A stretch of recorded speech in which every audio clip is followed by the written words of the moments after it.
voyez plus rien?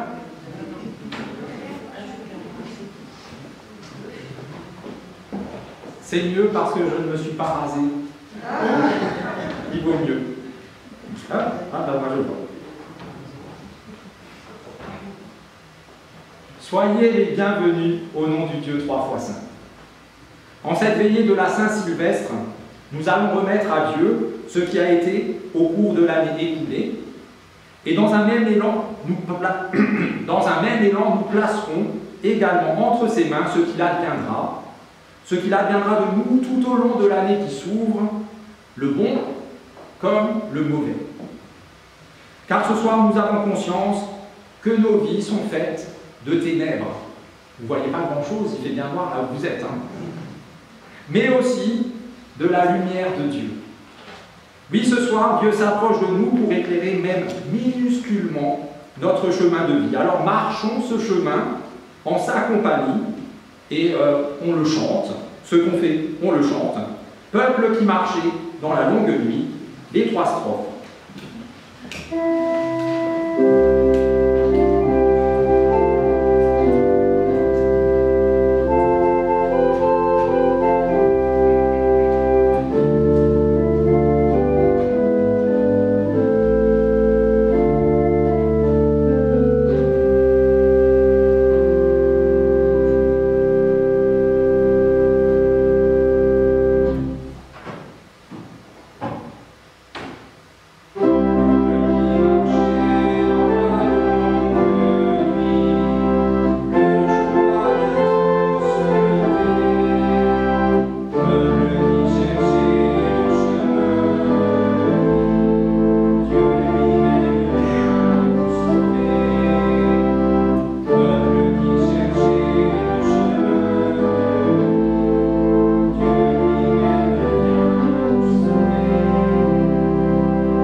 vous en êtes-vous agacé?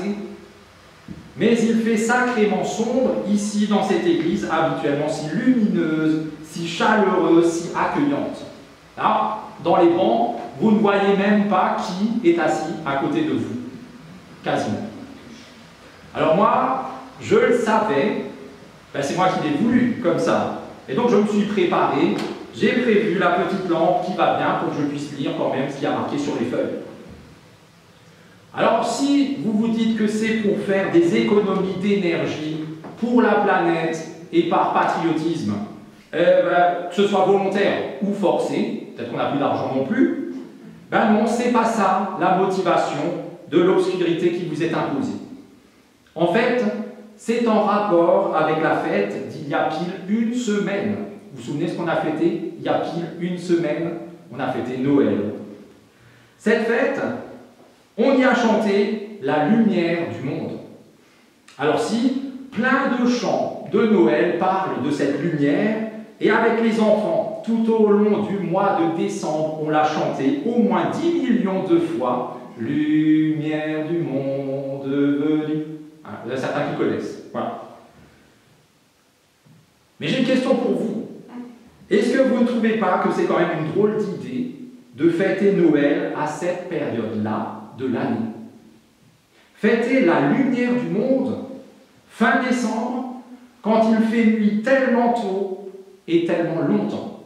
Fêter la lumière quand il fait nuit, presque tout le temps. C'est pas une drôle d'idée? Mais en fait, pour la longueur de la nuit et la durée raccourcie du jour, on n'y peut rien. C'est astrophysique. Et là, je ne vous apprends rien non plus. La Terre tourne autour du Soleil de telle façon que chez nous, les jours sont plus courts en hiver qu'en été. C'est comme ça. Et on n'y peut rien. Alors attention, je ne suis pas en train de me plaindre. Dans le même temps, il y a des endroits dans le monde où la nuit dure 40 jours. Pas de soleil pendant 40 jours.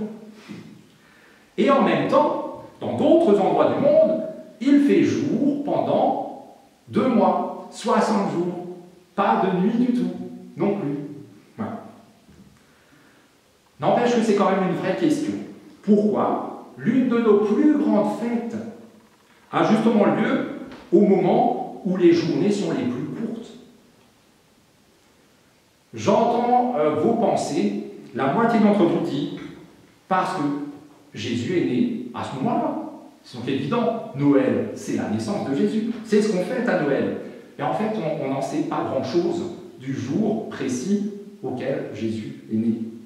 Jésus serait même né un 30 novembre, que ça ne m'étonnerait pas. Pourquoi un 30 novembre? Parce que je trouve que c'est un très beau jour pour naître. Ou alors le 14 juillet. Ou alors en août. En tout cas, juillet ou août, moi ça m'irait, parce que je trouverais ça sympa de fêter sa naissance en été. Par vous, imaginez. Au lieu de la dinde au marron, des merguez et des saucisses blanches. Au lieu de la bûche glacée, des tartes aux fruits frais de saison. Et au lieu d'être chacun chez soi à essayer de se réchauffer autour du feu, si vous avez encore moyen de vous chauffer, eh bien on serait tous réunis à l'extérieur en tongs et en short et en t-shirt.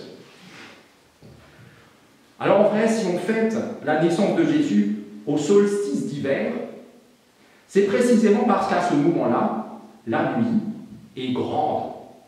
C'est la nuit la plus grande. Alors dit comme ça ne fait pas vraiment plus de sens.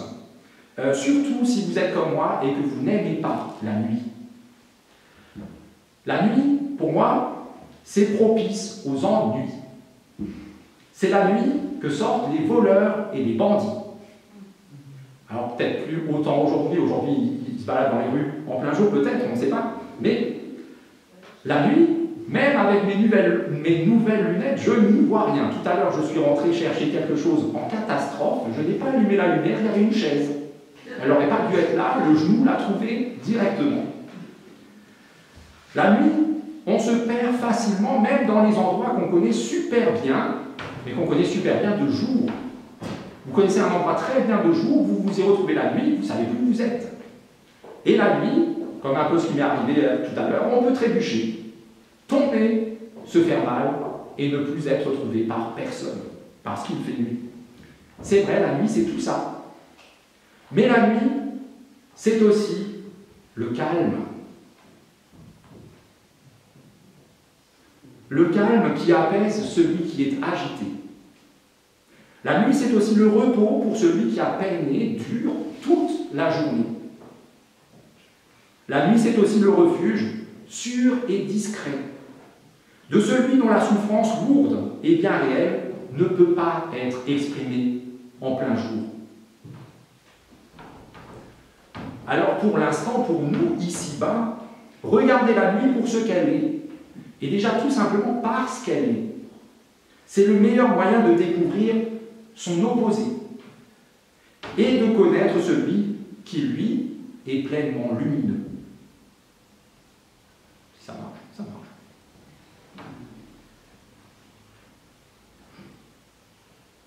Seigneur, ce soir, c'est de nuit que nous sommes venus te chanter et te célébrer. Ce soir, c'est de nuit que nous sommes venus te rencontrer pour te dire merci. Merci pour la nuit du premier Noël et pour cette nuit.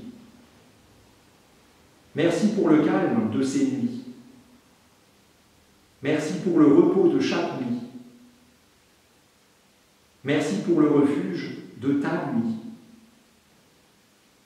Et quand trop souvent nous nous sentons envahis par les ténèbres de nos vies, lorsque surgissent la tristesse, la lassitude et la peur, donne-nous, Seigneur, de réaliser que c'est précisément là que tu viens nous rencontrer et que tu te tiens à nos côtés, toujours.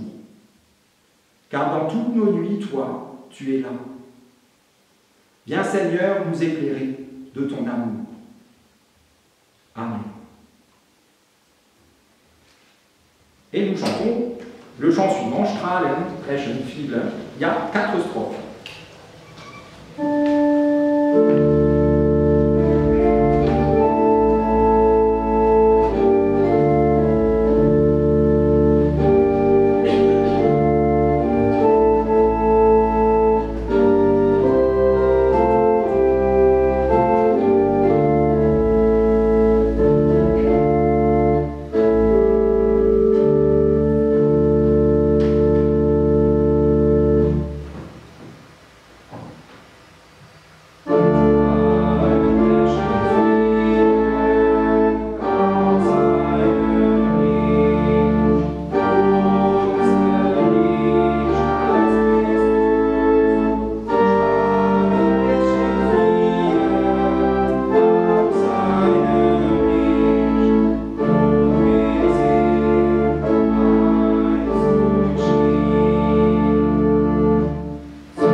petite bougie LED. Ça ne veut pas dire qu'elle est moche, ça veut dire que c'est une diode électroluminescente. Hop, comme celle-là. Cette petite lumière est symbolique. Elle représente la lumière du monde qui entre dans notre nuit et qui s'y installe pour éclairer de sa fragile lueur les ténèbres de notre vie. Dans ce monde-ci, ici-bas, elle ne fera pas disparaître toutes les noirceurs. Pas plus cette petite bougie que la lumière du monde. Ça, on le sait d'expérience, au fil des années, nous vivons toujours des difficultés. Mais toujours aussi, elle nous éclairera suffisamment pour avancer encore un pas, et encore un pas. Dans ce monde-ci, ce n'est pas la lumière ou la nuit, mais dans notre nuit à chacun, cette toute petite et si fragile lumière devient le cœur de notre nuit. Et ça aussi, on le sait d'expérience, plus la nuit qui nous entoure est sombre, plus forte et implacable est cette lumière. Normalement, ça doit être mieux, comme ça, non? Que comme ça. Oui. Et sinon, depuis qu'ils éteignent les lampadaires à 11 h le soir, si le ciel est dégagé, vous verrez beaucoup plus d'étoiles que quand c'est allumé. Et c'est là la raison et le but de Noël. Nous offrir juste ce qu'il nous faut de divine lumière pour ce monde-ci, pour éclairer les nuits de notre vie. Pendant la lecture de l'évangile de Jean qui suit, vous pourrez allumer votre bougie. Il y en a déjà une qui brûle, qui brille. Vous pourrez l'allumer quand vous le sentirez. Si vous le sentez. Et si vous ne le sentez pas là maintenant, c'est pas grave. Emportez de toute façon avec vous cette bougie, et quand vous sentirez le besoin de la lumière du monde, dans votre nuit, symboliquement, peut-être que vous aurez cette petite bougie à portée de main, et qu'elle vous aidera à diriger votre regard vers la lumière du monde qui vous saisira. Bougie ou pas, c'est certain. Quelques extraits du premier chapitre de l'évangile de Jean. Au commencement était la parole. La parole était auprès de Dieu. La parole était Dieu. Et en elle était la vie, et la vie était la lumière des humains. La lumière brille dans les ténèbres, et les ténèbres ne peuvent la saisir. Survint Jean, envoyé de Dieu pour rendre témoignage à la lumière, afin que tous croient par lui. Jean n'était pas la lumière, mais il venait rendre témoignage à la parole, qui était la vraie lumière, celle qui éclaire tout humain en venant dans le monde. Cette lumière est venue chez elle, et les siens ne l'ont pas accueillie. Mais à tous ceux qui l'ont reçue, elle a donné le pouvoir de devenir enfants de Dieu, à ceux qui mettent leur foi en son nom.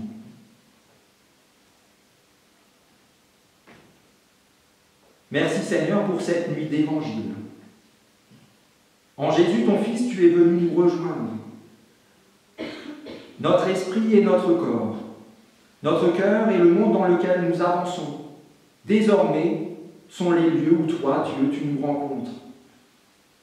Quelle bonne nouvelle! Tu es venu nous rejoindre dans notre humanité. Quelle bonne nouvelle, tu es devenu Emmanuel, Dieu avec nous. Quelle bonne nouvelle! Dans les ténèbres transpercées de cette nuit du premier Noël, toutes les ténèbres de nos vies sont éclairées par toi. Toi qui es lumière, toi la vraie lumière. Amen.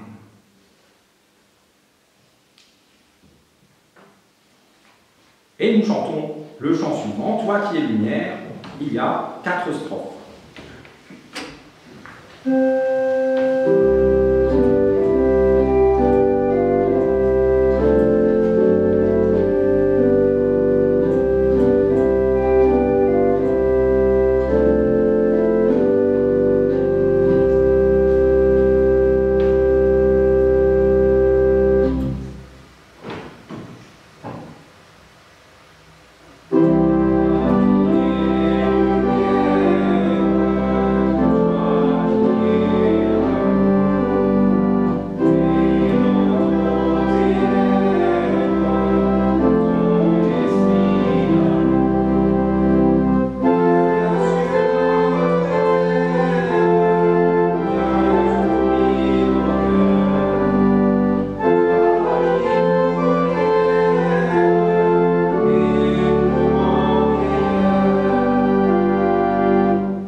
est explicite.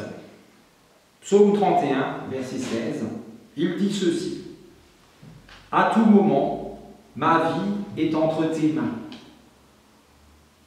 Ainsi, au cours de l'année écoulée, les 5 clochers ont vécu des joies et aussi des peines. D'abord des joies.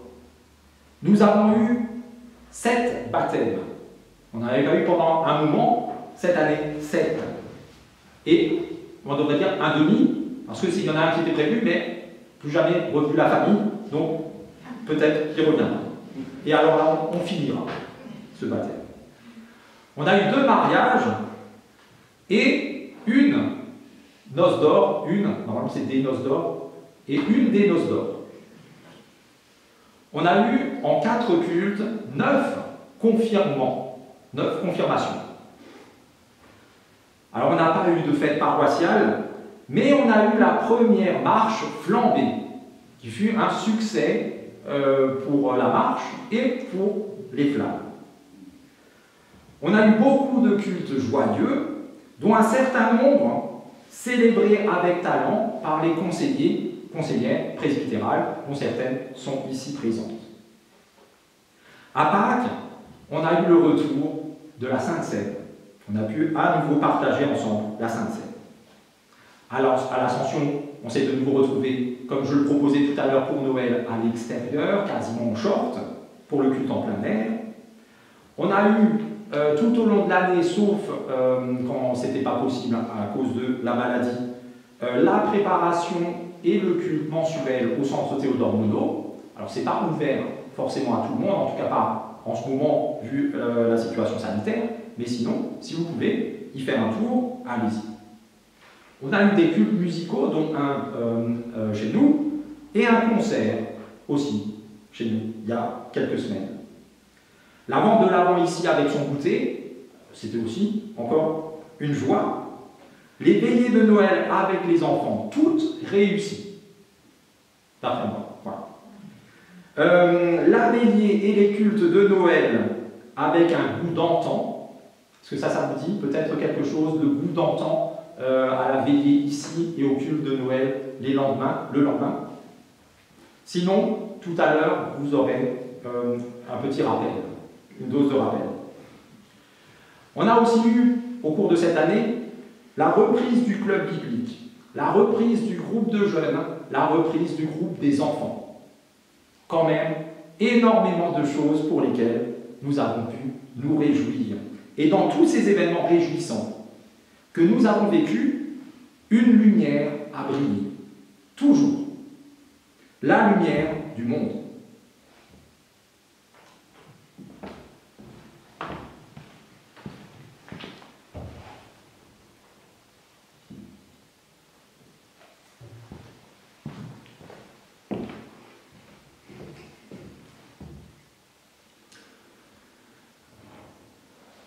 Nous l'avons dit d'entrée, il n'y a pas que du soleil dans nos vies, nous avons aussi, dans les 5 clochers, vécu des peines. Nous avons célébré 21 cultes de remise à Dieu,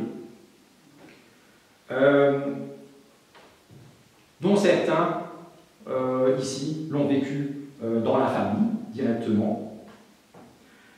Et un de ces cultes a aussi endeuillé, ou un de ces décès plutôt, a aussi endeuillé l'équipe du conseil presbytéral avec le culte à Dieu à notre vice-présidente Corinne Kircher.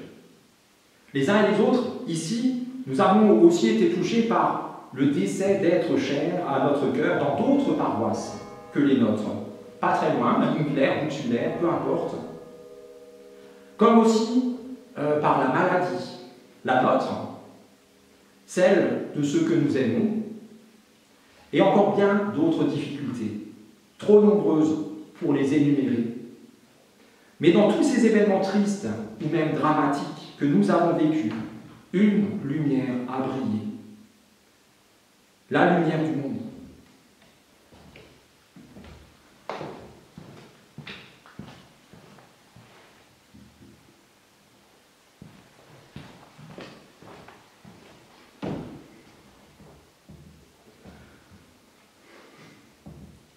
Ainsi, il y a eu tout ce que chacun d'entre nous porte personnellement, en bon et en mauvais, que ce soit récemment, depuis quelque temps déjà ou depuis plus longtemps.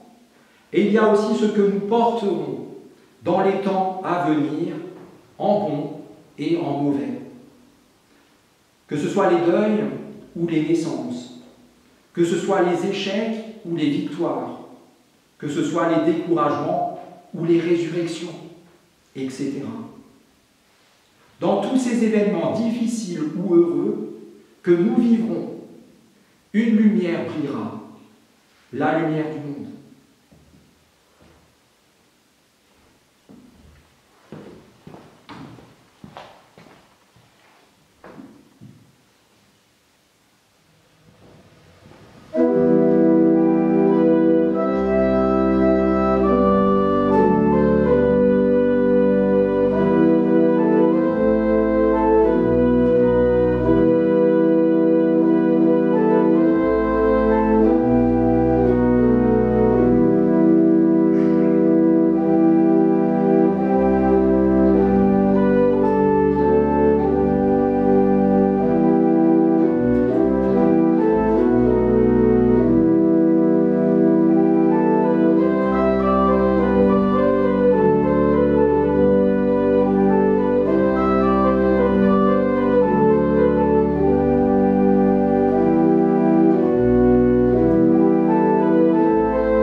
Il y avait dans cette même région des bergers qui passaient dans les champs les veilles de la nuit pour garder leurs troupeaux. Ce verset, normalement, vous dit quelque chose. Et oui, c'est la nuit que les anges ont annoncé la bonne nouvelle aux bergers, à ces laissés pour compte, à ces pauvres, à ces marginaux, ces moins que rien, dont nous sommes, nous aussi. La nuit fait partie de la vie de chacun d'entre nous. Cette nuit où l'on peut trébucher, tomber et se faire mal, cette nuit où l'on peut se perdre, nous la vivons tous et plus d'une fois au cours de notre vie. C'est la nuit du deuil, celle de la maladie. C'est la nuit de la haine, celle de la solitude. C'est la nuit de la peur, celle des conflits. Mais la bonne nouvelle, c'est que dans toutes ces nuits-là, toutes, Jésus est venu nous rejoindre pour y faire briller sa lumière, la lumière de sa vie. Alors ne le perdons jamais, lui, des yeux, ni du cœur. Amen. Stern auf dem ich schaue.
Père éternel, par la naissance de ton Fils, tu as visité la terre.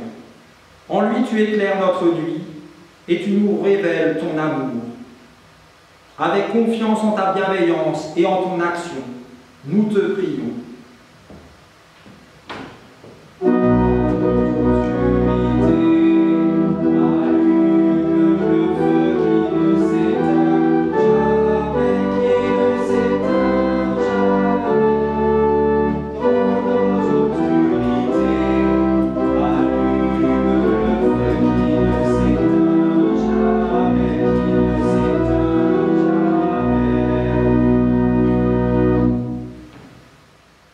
À toi qui étais riche et qui t'es fait pauvre, nous te confions les plus fragiles d'entre nous, les malades et les personnes âgées, ceux qui se remettent d'un accident et ceux qui vivent avec un handicap, et également nos enfants. Avec confiance en ta bienveillance et en ton action, nous te prions.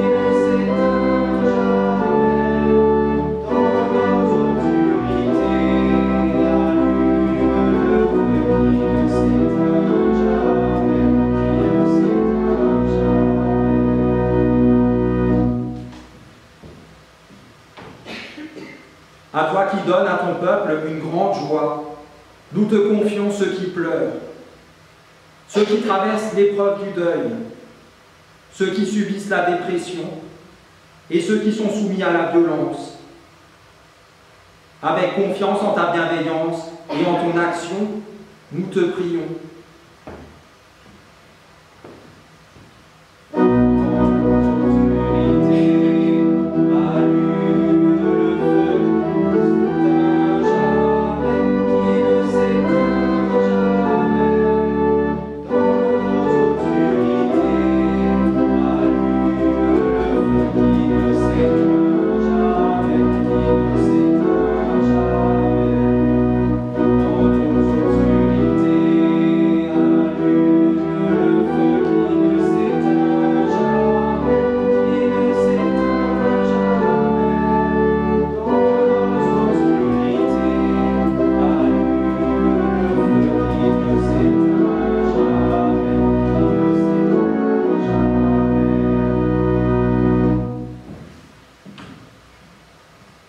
À toi qui es venu nous libérer de toutes nos chaînes, pour que nous puissions nous attacher à toi.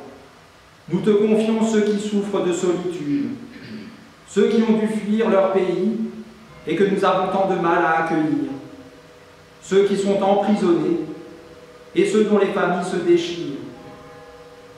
Avec confiance en ta bienveillance et en ton action, nous te prions.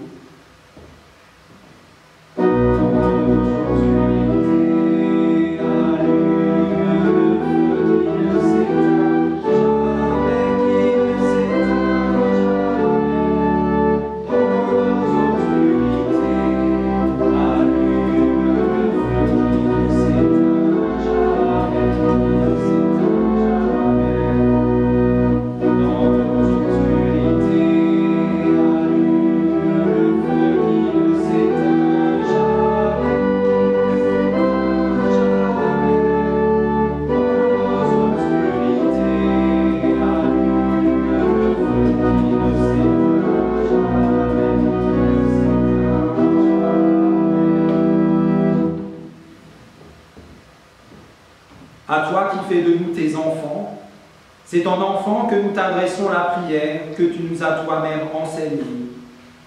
Notre Père qui es aux cieux, que ton nom soit sanctifié, que ton règne vienne, que ta volonté soit faite sur la terre comme au ciel. Donne-nous aujourd'hui notre pain de ce jour. Pardonne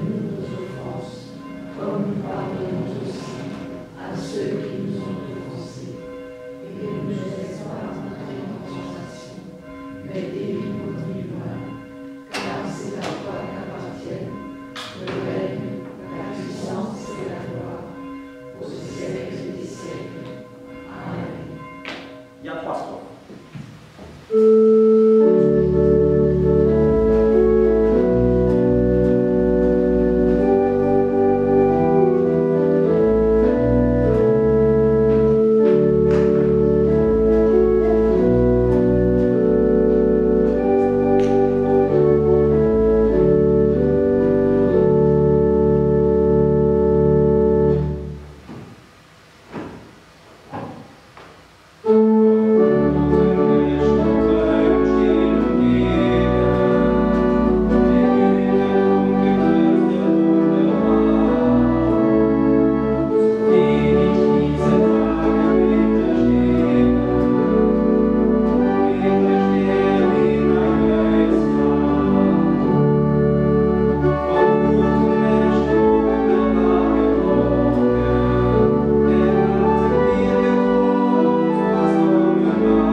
En cette nouvelle année qui s'annonce, puisse Dieu t'accorder, pour chaque jour de pluie, un arc-en-ciel, pour chaque larme, un sourire, pour chaque maladie, une guérison, pour chaque doute, une promesse, pour chaque prière, une réponse, pour chaque nuit, sa lumière, et dans chaque épreuve, la bénédiction de sa présence à tes côtés. Et ainsi, dès cet instant et à jamais, que Dieu notre Père, par son Esprit, t'accompagne et te conduise, qu'il t'affermisse dans son alliance éternelle, en Jésus-Christ son Fils, notre Seigneur. Et sois béni, tu es béni. Amen.